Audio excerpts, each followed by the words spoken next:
I predict that you're about to meet our next magician. I had a past that I am not proud of. I was what was known as a grifter or con man, kind of lived in the shadows. Back in 2005 or so, I needed to disappear. I went on the run and ended up in Las Vegas, and I was living under a false identity. And I looked up and Penn walked by. For some reason, I had to say hello.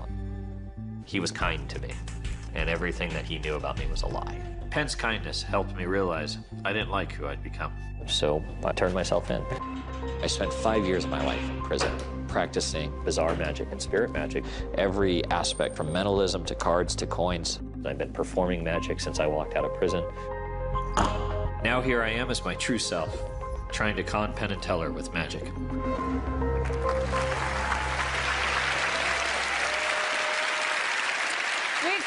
randomly selected members of our audience, here is the mysterious Aiden Sinclair. Ladies and gentlemen, every illusion begins with a lie. And in the year 1848, there were 2 little girls in Hydesville, New York, that told a lie. And that lie became one of the greatest illusions of all time. In fact, an illusion that's performed to this very day, but not by magicians. It is an illusion that is performed by, well, charlatans and confidence artists. You see, these 2 little girls told a lie that they could talk to the dead. And in fact, at this very moment, somewhere in America, there is some fraud medium who's still trying to convince people that their ghosts could cross over. That being said, I'd like to try a little seance magic for Penn and Teller tonight. Allison, would you care to join us at the seance table? It's going to be a lot of fun. Welcome, ladies and gentlemen. Welcome to the seance table. Now, I know there are some creepy things in front of you. There is a spirit board on the table. A lot of people are sensitive around Ouija boards. That's way older and creepier, so don't let that bother you. Allison, the doll, I know can be a little weird. Some people actually believe if you look them in the eyes, they'll steal your soul. This is Evie. Evie is one of the artifacts from the historic Stanley Hotel. She actually belonged to a young lady whose name was Lillian McGuire. She passed away, sadly, by her own hand in the year 1926. Evie, some people believe she does contain a spirit. And tonight I'd like to see if that spirit will come out and play, so to speak. And to do this, I'd like to play a game of hide and seek. Now, obviously not with her, but with a thing. In my pocket, I have a little bag, and in that bag are 4 things. Very simple things, actually, when you think about it. Nothing haunted or creepy. In fact, I want you to be assured that all of this stuff on the table, as creepy as it is, it's not going to follow you home and haunt you or possess you with demons or give you nightmares, unless it does. So, in my hand, I have a few things. I have 3 black beads and a pearl, something that a young girl would be drawn towards. And that's what we're going to play hide and seek with. The idea is we're going to place all of those things into the bag, give the bag a little mix, and I'm going to ask each of you to reach into the bag and take out a thing. Obviously, you're either going to take a black bead or one of you will take the pearl. I'd like you to make this selection in complete secrecy. Do not peek. If you don't know what you have, there's no way I could read your body language and get a tell. It'll truly be up to the spirit to try to find the pearl. Are you willing to reach into the bag? You're a very brave woman. Please reach inside the bag. Take your time. Make sure you have something. Hide it in your fist. One thing only. Have you got something? Yes. Excellent. We'll give this a little mix. Sir, if you would take the next thing, I'll look away. Please reach into the bag. Take one thing only. You have a thing, sir? I do. No peeking. Young lady on the end, are you comfortable taking a thing? One thing only? And Allison, the last thing is all yours. You can take the whole bag if it's easier to reach in there that way. Once you have something, hide it in your hand. Okay. Perfect, and just throw the bag away. We won't need that again. Because it's not about me, it's about her. What I'd like to do is see if there is a spirit present within Evie. So I'd like you to focus all of your attention on her, and you may get a sense that she wants to communicate with you. You might start to feel your skin prickle. You might feel a little tap on your shoulder. If anything like that happens, do let us know. Do keep your hands in plain view so she can clearly see them. And Evie, if you are present with us this evening, I'd like you to just give us a sign. It can be any sign at all. Let us know that your presence is here, and perhaps you could actually tell us on what side of the table that pearl is. If you could just...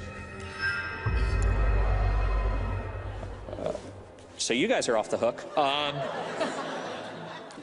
Would you open your hand? Do you have a black bead? Ladies and gentlemen, that is 1. Do you have a black bead? That is 2. You can place it on the table, sir. No nightmares for you. You guys, sorry. It's the eye contact thing, I think. But very simple. One of you, we now know, obviously has the pearl. One of you obviously has a black bead. I'd like to use the spirit board to give her a way to truly communicate with you. What I'd like you both to do is focus on that spirit board there. What I'm hoping is this. I'm going to ask each of you to say a phrase. That phrase will be, Evie, I have the pearl. One of you will tell the truth, and one of you will lie. I'm hoping that she might give a sign to whoever tells the truth. Are you comfortable saying the phrase? Mm-hmm. If you would, Evie, I have the pearl. Evie, I have the pearl. Did you feel anything? A little tingle, a little tap, anything at all? Okay. Allison? Evie, I have the pearl. Well, I did. I'm going to stand over here. So I'm going to go with you. Okay. Young lady, would you open your hand? Do you have a black bead? Allison, do you have a pearl? I must. Ladies and gentlemen, the spirits have spoken. Thank you very much, guys. You can leave it there on the table. Ladies and gentlemen, thank you very much for coming up. You guys can return to your seats. Allison, thank you so much. Thank you.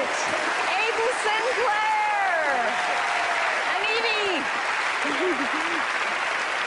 So you work at a haunted hotel? Well, we prefer to think of it as a historic hotel. Right. You know, people get married there every day. They have anniversaries, family reunions. It's a happy place, unless you get the heck scared out of you. But no, it's a wonderful hotel. What attracted you to magic?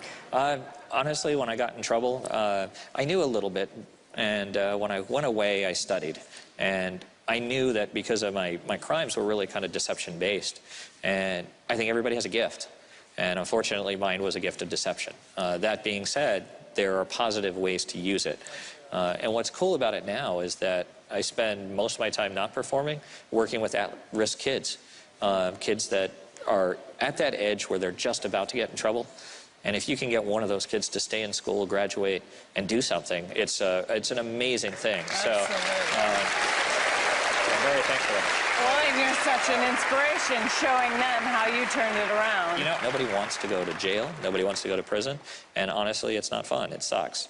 But I went on my terms. Yeah. And I'm able to have the life I have today because of that decision. And my life is exponentially better. Such an inspiration. Thank you. Well, thank you for sharing your story. Let's go to the guys and see what they'll share with us. Penn, tell her. Wow. Well, I'm still reeling from the from seeing you again. It's an honor. You had an accent back at that time. I did. You remembered. I do. A very heavy accent, which I believe completely, by the way. And I'm sorry that I fooled you then. It was not my desire to do any harm. And oh no, I know. Your I hospitality know that. has changed my life, so I can't thank you enough. And I'm so glad you've come around, and you've also picked an area where we care very much about honesty. Likewise. And talking about the dead, and you did a very wonderful job putting that in historic context. I think that it's really important to say, you know, everybody thinks when they see one of these things in a magic show, they wouldn't be fooled. But in the real environment, when people are doing this, they're being fooled day in and day every out, day, and scammed out of lots of money, and more than that, scammed out of the respect and the love and the dignity of people that have passed on. I'm so glad you're doing it right.